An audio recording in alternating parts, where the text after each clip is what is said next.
So I think it's a color of passion. And I think I can only operate when I feel passionate about something.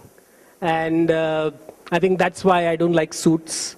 I don't like gray and black colors that much, but I like them with combination of passion. I think when it comes to doing anything in life, passion has to be one of the key ingredients. So I make sure that I am passionate. So great. So we'll come back to that. But before we start formally now that everyone is here, let's give a big round of applause to two of them who created the buzz, value, in the right way, the correct way. The phenomenal Funny and Vishal. And you're not even 25, right? Both of you? Right? How old are you? Funny? I'm a year younger than Funny, that's it. So whatever you are, however old you are. So Funny's birthday was other day, right? Other day, right. 33, and you are what, 32? If he's 33, I'm 32. So first time I met Vishal when he was 20 or 18 or 19. And then he was at India Times, at Vineet Jain's office. I was showing you that Kargil game I had made. Right. So 1998, Kargil. Right.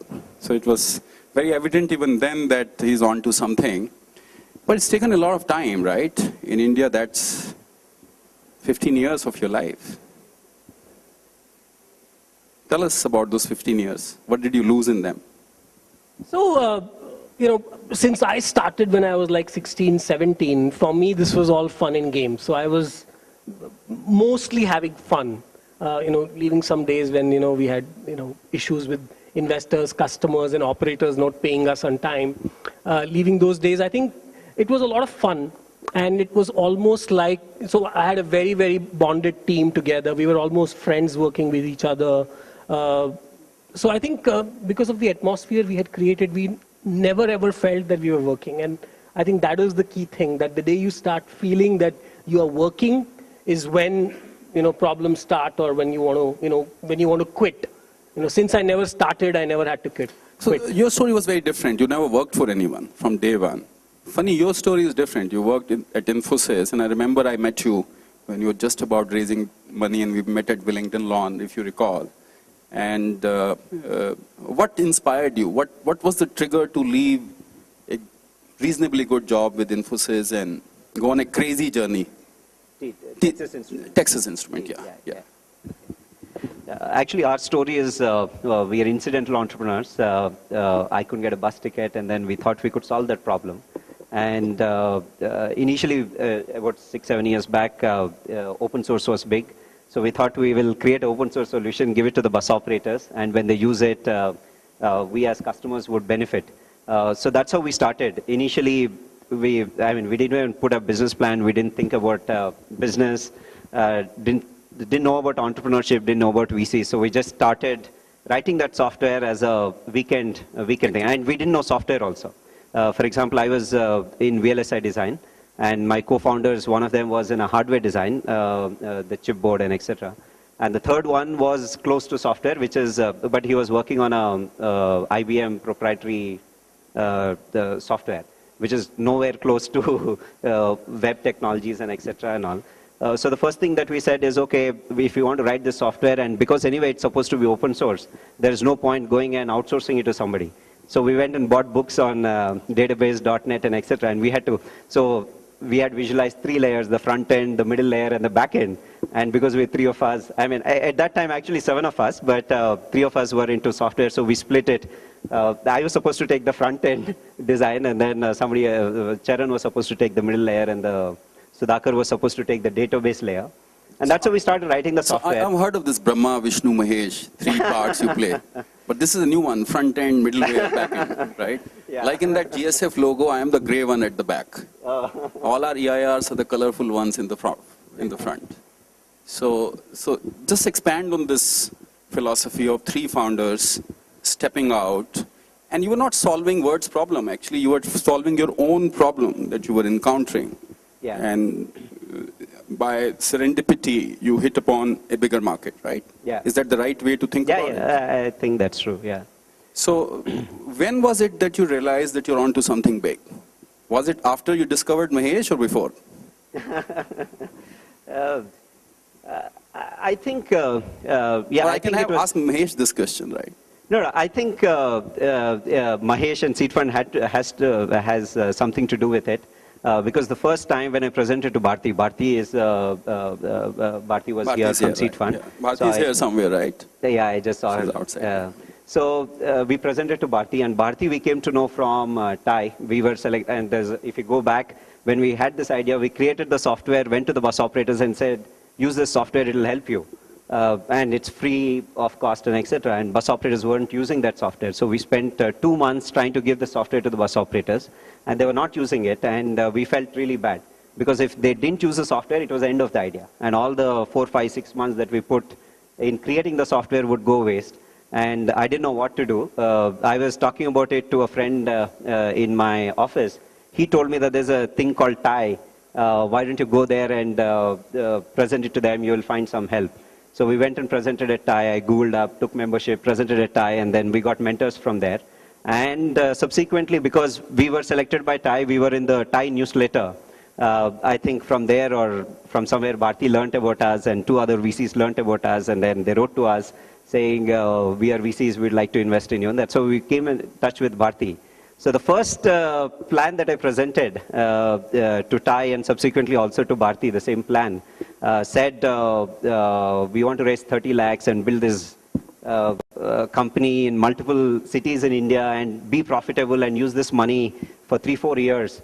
And we value the company at 1 crore, so we are ready to give 30% equity, 30 lakh rupees. And so that was a plan, and we presented the same thing to Bharti. And actually, Bharti sat with us and said, increase this, decrease this, increase expenses, and etc. and all. We did 7 iterations with Bharti. And at the end of it, it turned out to be that we require about 2.5 crores to spend in the first year to reach to a place where we can raise further capital. And when we saw that, the final output of the 7th iteration, the 3 of us were shocked. We're like, if you have 2.5 crores, you put it in bank and you get a lot of interest. Why would you do all this? Was the first thought that we that we had. But yeah, subsequently after we passed the Bharti's test, Praveen Bhai came to Bangalore and we met at Leela there. So Bharti took me to Praveen Bhai, and then I sat with Praveen Bhai, and then the first question Praveen Bhai asked is, so how big can this become? And then I was thinking, how big can this become? I was thinking of a number in my mind, and Pranay Bhai said, can it be 100 crores? And I was like, shocked. Well, 100 crores is such a big number. These are 2 quintessential VC questions. How big it can become in an Indian context, 100 crores. Yeah. So when he said 100 crores, until then I never thought of 100 crores. Right. For me, the biggest number was 1 crore. Right, and that was also because of Kaun Banega Karodpati, right? I mean, you become a Karodpati. Yeah, that show. And I thought 1 crore is a big number. But when Praveen Bhai asked this, and then, I mean, that is when you are introduced to a number, right? And that is when I first thought about 100 crores. And then he said, okay, you can do research to find out market size and etc. and all. And then we did all that, and then figured out that it can be much bigger. And then we raised capital, spend that money, and etc. Yeah, I think that's how Praveen Bhai Seed Fund has. This is the case where VCs encourage you to think big. Yeah. Yeah. Yeah. And I was with my dear friend Karthi, who's here, the other day in his office, who runs Qualcomm Ventures. And as you know, he runs Israel and India both. And I asked him how many deals he's done in India. I said 12. Then I asked him how many deals he's doing in Israel. He said in this quarter 30. Right? And I just dropped from my chair and asked him what's happening. And he said that the problem in India is that the Indian entrepreneurs are not solving complex enough problems. These were the words he used. And then I peeled that onion a little bit. I said, so what's happening? Why are they not solving complex problems? And he said, somehow the venture ecosystem here has gone defensive. They want revenues fast, right? Do you experience that in recent past? Do you think our VCs or our capital providers are encouraging directly or indirectly a go-to-revenue fast kind of strategy and not taking big enough risk or daring enough? So interestingly, one other very big common factor between Redbus and Indiagames is that we had the same investors. So Praveen Bhai and Bharti and Mahesh also were investors in Indiagames from Infinity, which was the previous avatar of Seed Fund. And I've heard that question of Praveen Bhai that ye kitna bada hoga batao, a million times. But I think the key difference which I saw was, and we had another investor which was the spreadsheet maker. So we had a combination. And the spreadsheet makers always wanted to push us for revenue. And Praveen Bhai, and in fact, Mahesh actually traveled with me to do sales calls. We have spent, hours in economy seats in $100 rooms together discussing about many things. Did he pay you to plug him in? No, that's the truth. I mean, we've traveled all over the world. So that's what I'm saying. So an investor who's also been an entrepreneur would not necessarily push you for revenue, because getting revenue out of services does not help the company. Yeah, you have revenue, but it means nothing. So getting the right quality of revenue, or if you are in a business where you need a referenceable customer, right. So that is more important. Or if you are in a product which basically what is value is for you to get to 100,000 users, that is more valuable than getting 100,000 rupees in revenue. So I think these are the two, and I have now seen strategic investors, I have seen VCs, I have seen all kinds of investors, and I think the quality and kind of investor changes what they're asking for. Right. Strategic investors always had this quarterly pressure, ki this quarter you do whatever and don't be negative or show us this positive. So it was basically a quarterly negotiation of how much negative or positive we can show. So it was a very different discussion versus being an investor. So it's completely different from case to case. I know you're working on your second venture now. I will not go into that unless you're comfortable. But how big are you thinking? What are you thinking? What would you change? How do you start thinking about your second venture? So, in my case, is it for your enjoyment? Is it for another problem that you encountered? Like, I know the first time you were again solving your own problem. Right? This is how you started, right? Fun. I wanted to build something for me to have passionate people around me. This time, are you thinking billion-dollar opportunity or another fun problem? No, it is going to be a fun problem. That's where I start. I think success and money and all that is just a byproduct of something you don't want to desire. So I mean, I don't really start focusing on that. So I think for me it was very simple. I can't read Excel sheets. I can't read emails which are more than 2 lines. I can't interpret balance sheets. I don't know what assets and what liabilities are even now. I just came to know what stock is, so I understood that. So, so clearly from my perspective, I'm not fit to be a VC or anything else. Absolutely not. And what I'm really good at, I think, is creating teams, working on what I'm passionate about. So what I really did was I was able to find my next passion. That's really what happened. And I thought that this is a passion which can help people, which can change the world and, make me never work again. So that's what is really leading me to what is my next adventure. So passion-seeking behavior. Red.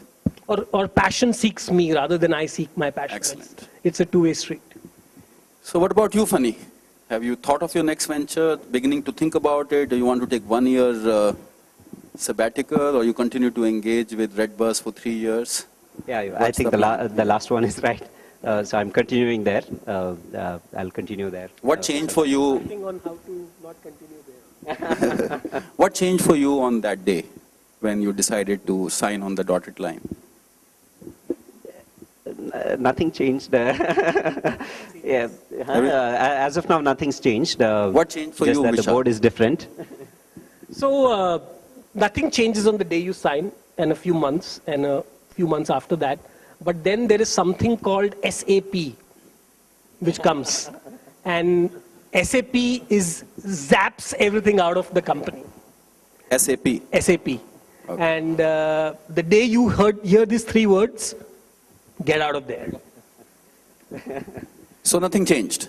you We went. already implemented Microsoft, so That's even So for you, nothing changed. You went to office next day and started working the same way with same passion, same zeal. yeah, it's been just 4 weeks now. It's So been it's a the same. transition time and this. Yeah. Have you taken a break or no?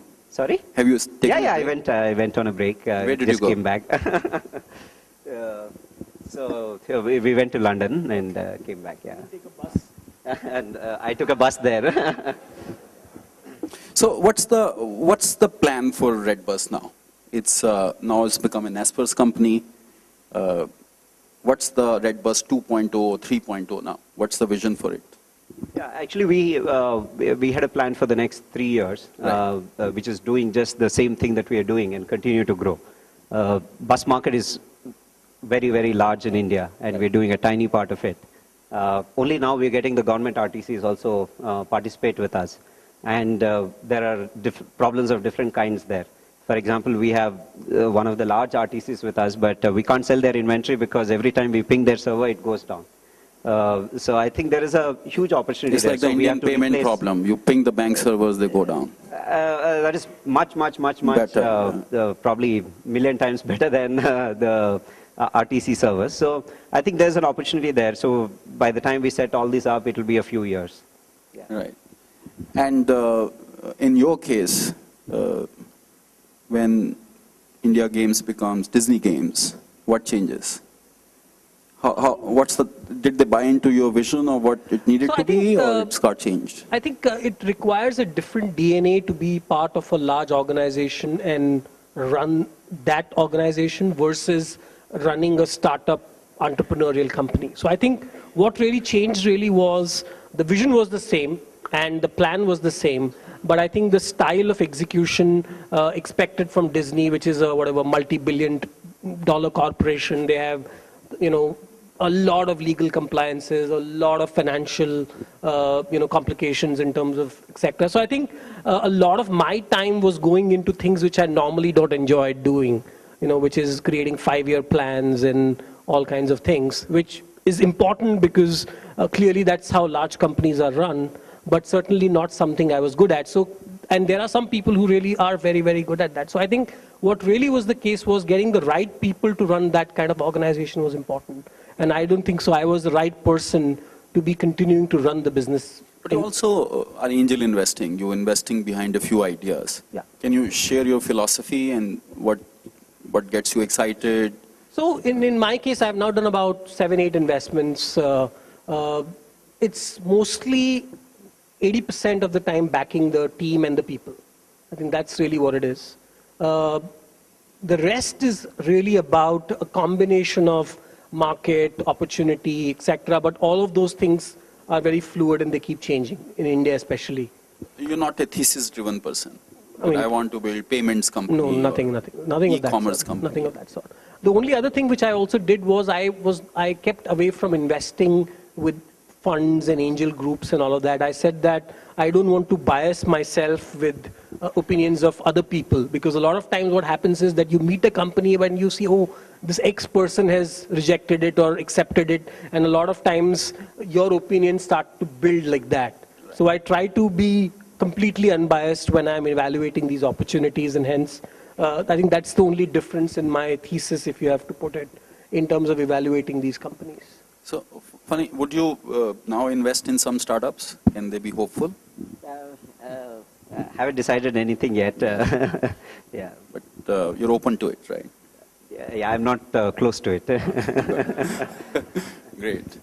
So here is, now that let's come to the trick part.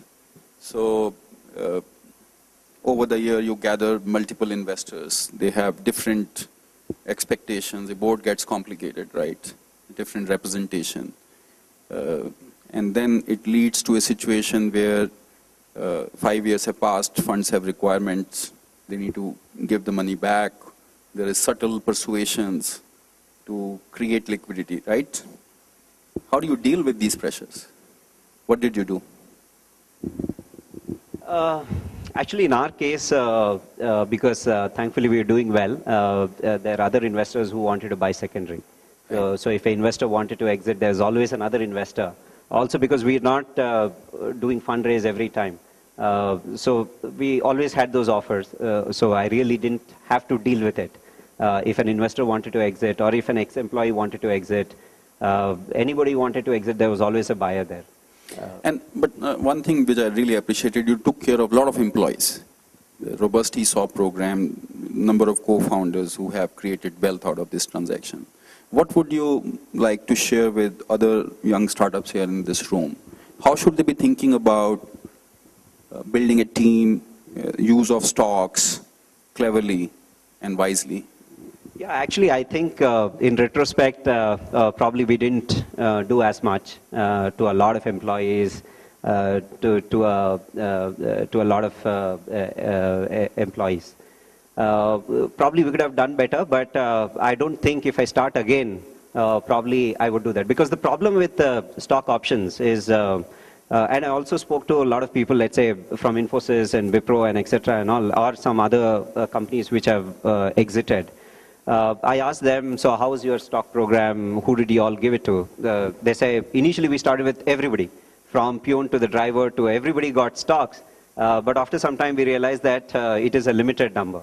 So we can't keep on giving it to everybody. And if 100 people make 1 lakh each, it really doesn't matter. Neither it helps the company nor the individual, doesn't help anybody. Versus 2 people making 1 crore, right? So these are some of the thoughts that went into me when we designed the stock option plan and etc. So we said we would restrict it only to senior management and a few mid-management and a few very early employees. And the problem, and I said if everybody has learned from it, everybody said I'll give it to everybody, and after some time realized that we'll give it to only a few people. If that is the destination that everybody has to reach, I said why not we start from there itself. So that's how we did the restriction. We restricted to a few people. So I really don't know the answer. Should you give it to everybody? If I had known that, okay, 7 years later we're going to exit and at this price, this is what it is, then things would be very, very different. Then I can split the stock and give it to a lot of people and etc. and all. But that is always uncertain. You never know until you reach there, at what price you exit. So how much quantum of stocks is the right stocks to give? Who to be given how much. And another problem that you have is you don't know the company's life is 20 years or 40 years or 25 years or 7 years, right? And if it is, let's say 30 years, you would have, even if you're restricted to senior management, you would have senior management turn because somebody working for 20 years is not imaginable, right? So let's say every 6 years the senior management leaves, then you would need 5 times that. I mean, if it's a 30 years, 5 times that. But let's say you have 10% stock options and you split it amongst these 10 senior management. Next time when you get, after 6 years, you get another senior management, you don't know what to do. So that way it becomes unsustainable. So these were many, many thoughts that I had during that time. I'm sure many entrepreneurs would have this thought. I don't know the right answer because the future is not, I mean, we don't know the future. So we need to plan all these and I've played conservatively. Yeah. So great. So let's take a few questions, 3 questions. Any hands? Anyone? Yeah, go ahead. Can you state your name and the question, please? Can we give her the mic, please? Bhavna.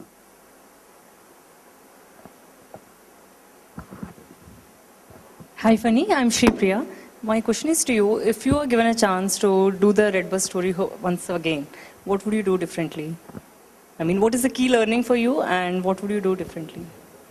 Yeah, I think one of the things that I would probably do is spend on getting the senior management right from the beginning. So, for example, I have these the